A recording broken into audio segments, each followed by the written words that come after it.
അപ്പൊ ഈ പുതിയതായിട്ട് കല്യാണം കഴിക്കുമ്പോ വൈഫ് പുതിയതായിട്ടല്ല, അതിന്റെ കാര്യമുണ്ട്. അത് ഞാൻ എന്റെ കോളേജിൽ എന്റെ കൂടെ പഠിച്ചിരുന്ന ആൾ തന്നെയാണ്. അപ്പൊ ഞങ്ങൾ ക്ലാസ്സിൽ ഒരേ ക്ലാസ് ഞങ്ങൾ പഠിച്ചിരുന്നതാണ്. അവിടെ നിന്ന് തുടങ്ങിയ പരിപാടിയാണ്. അപ്പൊ അറിയാം ഈ എല്ലാം അറിഞ്ഞുകൊണ്ട് തന്നെയാണ്. അപ്പുറത്ത് ചെന്ന് ചാടിയതാ, അറിഞ്ഞുകൊണ്ട് ചാടിയതാ. അതൊരു വലിയ സപ്പോർട്ട് സ്ട്രക്ചർ ആയിരുന്നു അല്ലേ? ഭയങ്കരമായിട്ട്. പക്ഷെ പ്രശ്നം ഉണ്ടായിരുന്നു ആ സമയത്ത്. ഇപ്പം പ്രശ്നം എന്താണെന്ന് വെച്ച് കഴിഞ്ഞാൽ ഞാനിത് എങ്ങും എത്തുന്നില്ല. ഇങ്ങനെ സ്വപ്നങ്ങളുടെ പുറകെ ഇങ്ങനെ ഓടുകയാണ്. അപ്പൊ അവളുടെ വീട്ടില് കല്യാണം കഴിക്കാനുള്ള പ്രഷർ ഇങ്ങനെ കൂടി വരുന്നു. സി മകൾക്ക് നിങ്ങൾ എത്ര വർഷം ഡേറ്റ് ചെയ്തു ഏകദേശം? അന്ന് ഉപയോഗിക്കില്ല, ഫലത്തിലത് തന്നെയാണ്. കോളേജിൽ ഫസ്റ്റ് ഇയർ ചെല്ലുമ്പോൾ തന്നെ ഞാൻ പിടികൂടി. പക്ഷെ ഇവൾ എന്നെ ഒരു 1.5 കൊല്ലം വെറുതെ നടത്തിച്ചു, വെറുതെ സമയം കളഞ്ഞു. She was not willing because of family orthodox ചിന്താഗതിയൊക്കെ കാരണം വീട്ടുകാരൊന്നും സമ്മതിക്കില്ല എന്നൊക്കെ പറഞ്ഞിട്ട് ഷി ട്രൈ ടു അവോയ്ഡ്. പക്ഷെ നമ്മൾ വിട്ടുകൊടുത്തില്ല.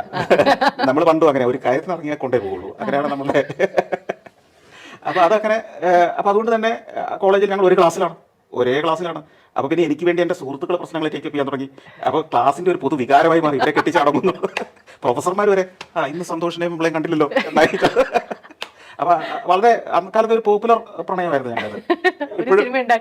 അതൊരു നല്ല കഥയുണ്ട്. അവസാനം ഏതാണ്ട് സെക്കൻഡ് ഇയറിന്റെ ഒരു പകുതി കഴിഞ്ഞപ്പോഴത്തേക്കും സമ്മതിച്ചു. പിന്നെ ഞങ്ങള് തുറന്ന പ്രണയമായി. പക്ഷെ അതുകൊണ്ടുള്ള പ്രശ്നം എന്ന് വെച്ച് കഴിഞ്ഞാൽ ഇത് ഒത്തിരി കാലം ഇവർക്ക് വെയിറ്റ് ചെയ്യാൻ പറ്റില്ല. നമ്മളിങ്ങനെ ടെലിവിഷൻ എന്നൊക്കെ പറഞ്ഞ് പോകണല്ലോ. അപ്പൊ തന്നെ ഒരു പദ്ധതികളുണ്ട് ഇതിനകത്ത്. ഈവൻ ടെലിവിഷനിലേക്കൊക്കെ പോയി കഴിഞ്ഞാൽ വീട്ടുകാർക്ക് സംശയമായി. അപ്പൊ അങ്ങനെ പിടിയാലേ അങ്ങനെ ഒരു 24 വയസ്സ് എത്തുമ്പോൾ എന്നെ കെട്ടിച്ചു. കല്യാണം കഴിച്ചു. ഞങ്ങൾക്ക് രണ്ടും ഒരേ പ്രായമാണ്.